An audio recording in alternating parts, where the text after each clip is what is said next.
Good afternoon, ladies and gentlemen.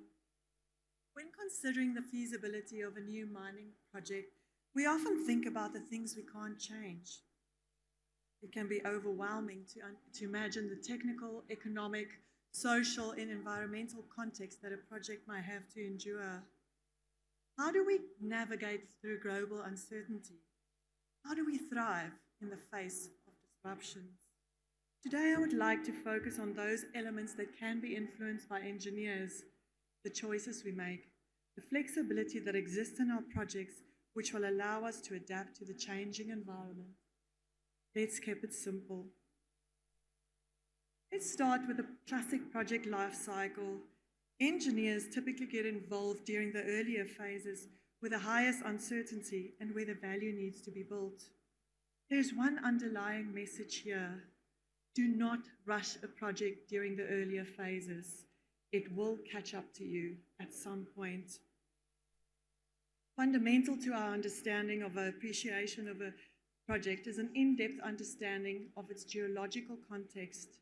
It sets the scene for the project's scale and duration and its likelihood to grow in the future.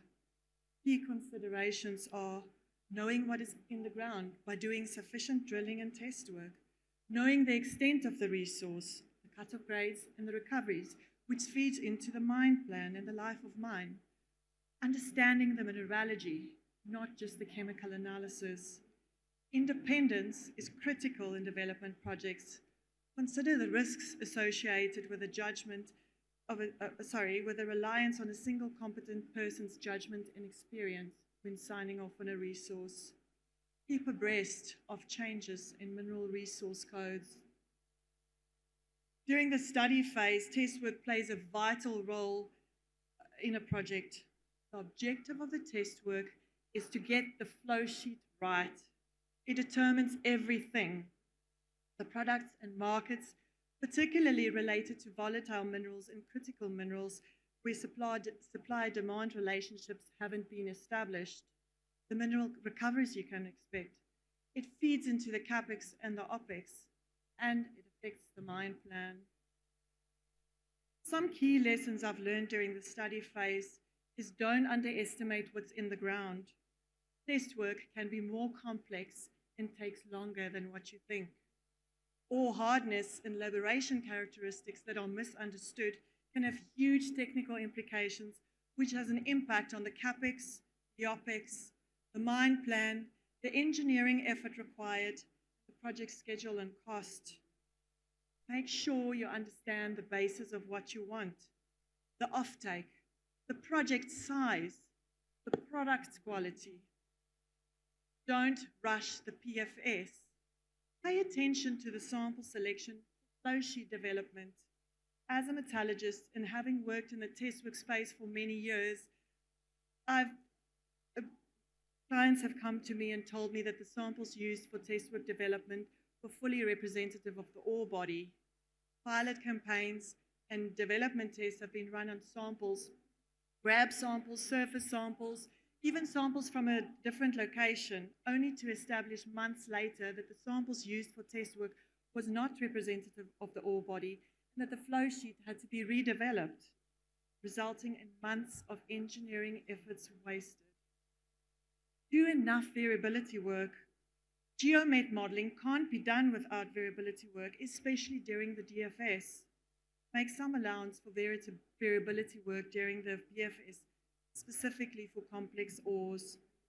Establish firm recovery models in the PFS that feeds into the mining earlier to eliminate knock-on effects. Trade-offs are important. Evaluate all critical options that are going to have an impact on the flow sheet and the CapEx and the OpEx properly during the PFS. A strong integrated owners team is critical to balance all disciplines.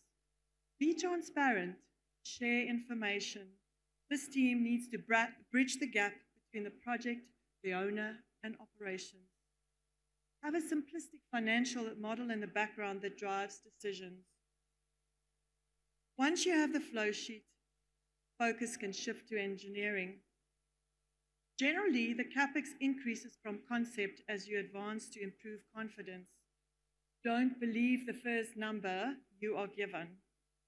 Pin down the basis of the design, which components can be referenced and which ones need more work.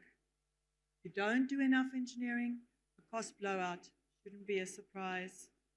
Get CapEx input early on from those who are going to build as well as operate the plant. Equipment selection. Some of the biggest drivers here are energy and water savings. Australia wants to be the second at being first, and it's so difficult to adapt new technologies, even where technologies have been around for many years. There is a flip side. It's fine to be innovative, but it should be done for a reason. Don't lose track of the overall benefits. Plant layout efficiency. Mining projects are usually in remote areas, and Australia has real estate. We don't always challenge the plant layouts as is done in Arctic climates, also not the trade-off between concrete and steel. Don't overkill on concrete. Consider modular designs where appropriate. Don't underestimate the OpEx, especially not on complex ores. Reagent costs, logistics, and power can become significant, especially in the downstream processes. Control system in AI. Here it's important to consider the operational advantages, the cost advantages, and the environmental benefits. Do not overlook the risks associated with control systems, the reliance on control systems, AI. Project management and delivery. Here it's all about schedule and cost. Make a decision today. Don't be afraid to change a decision down the track if it goes from okay to be unsuitable, and resist the temptation to change from an okay decision to a solution perceived to be optimal. Write a detailed scope of work and make sure it's aligned with the project execution plan, schedule, and the budget. Read the contract. Both the owner and the engineer pore over the terms, and when it's finally agreed, those people responsible for actually executing on the work don't even read the contract to understand their respective obligations.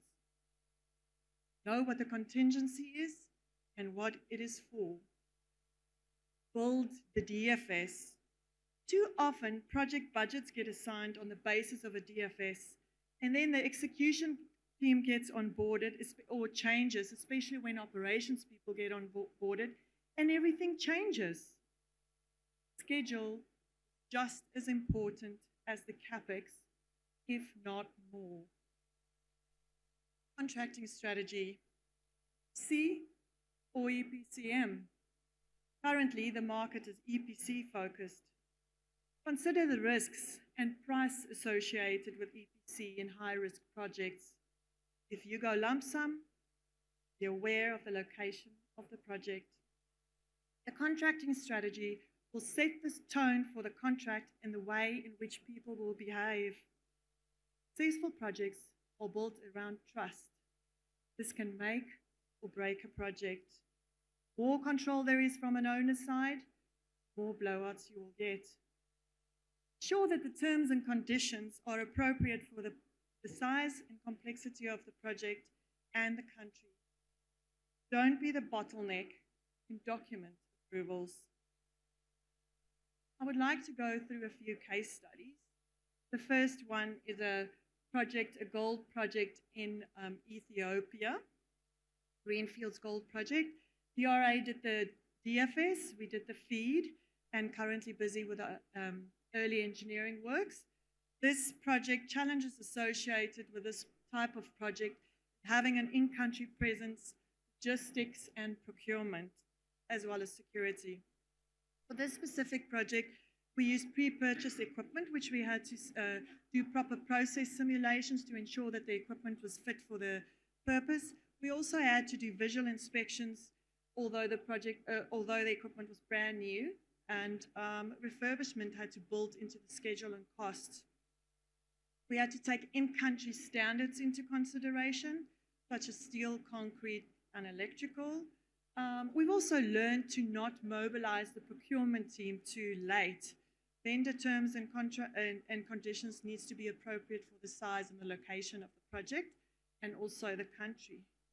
The people putting the commercial terms forward need to have an understanding of the local legislation related to the vendors as well as the technical requirements. The terms and conditions are too onerous. Your reputable vendors won't want to do the work. All these people want to be able to have their people safe and be able to take the money out of the country. Security for this specific project. In this case, we started with a simple gold room and reagent storage facility, which had to change significantly during the following phase of the design, where we had to include full access control, 53 camera systems, body scanning, separate change rooms, RAM walls, etc. So it's very important to be aware of your location and what the requirements are. Communication systems is not necessarily a formality, especially in Africa. Some countries don't accept Starlink or satellite systems that we are familiar with, which could make communication impossible, specifically during construction. In-country and government connections are key, especially related to security and escorting staff to and from site, or where you have containers stuck at a port in a different country and you need support. Make decisions frequently with the end date in mind and re-baseline regularly, and don't just push the end date out. We found on many of these projects in remote locations that re-baselining is absolutely possible and you can still achieve the end date. The next example is a brownfields expansion project in Zimbabwe. It involved the relocation of the decommissioned Marikana milling and flotation circuit at Mimosa concentrator plant, and this project was executed during COVID.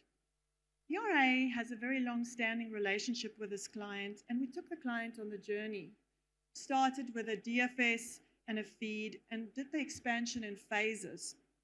This was the fifth phase expansion of the specific project. Challenges for this project included intricate brownfield tie-ins and complexities with refurbishment of the equipment. Why was this project a success? We had a very mature client that provided the necessary on-site support, especially during shutdown and planning. There was transparency and aligned expectations in the way in which the project was implemented. The project was executed as one team, and collaboration was key. It was essential to do proper process modeling to ensure a suitable solution, and the layout was critical due to the brownfield tie-ins. There was a very clear delivery strategy and a bulletproof budget during the setup phase. The last project is the Obutan Gold Greenfields project in Ghana, which consisted of a 3 million ton per annum carbon and leach circuit and supporting infrastructure. This project was confronted with extremely high rainfall during construction, and it was very difficult to travel to site. It took 2 days from South Africa to travel to site, so you couldn't just quickly, if you forgot to pack your container properly, you couldn't just quickly send someone to site with the necessary support. Success factors for this project included that we had a very experienced owner, a junior miner that had executed many projects like this one in the past before. The project was DRA's third gold project in Ghana, and we were familiar with the in-country requirements and the challenges. There was a rigorous flow sheet and comprehensive study work and engineering was done to support the design. Key elements of success included collaboration and trust.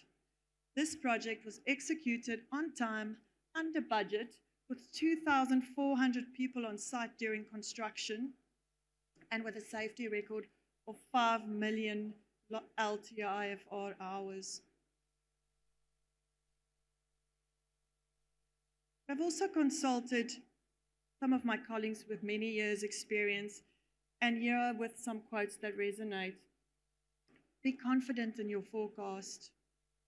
Solve one problem and keep 100 others away. Projects that actively manage the decision-making, good, bad, or sideways, are successful. The impact of waiting will far outweigh the impact of the odd decision that proves to be flawed. Engineering determines the value of a project, so do it quickly and well at the start, and have the courage to do more engineering to change outcomes when underway that save money and time overall. Get it all right and hope the market doesn't change.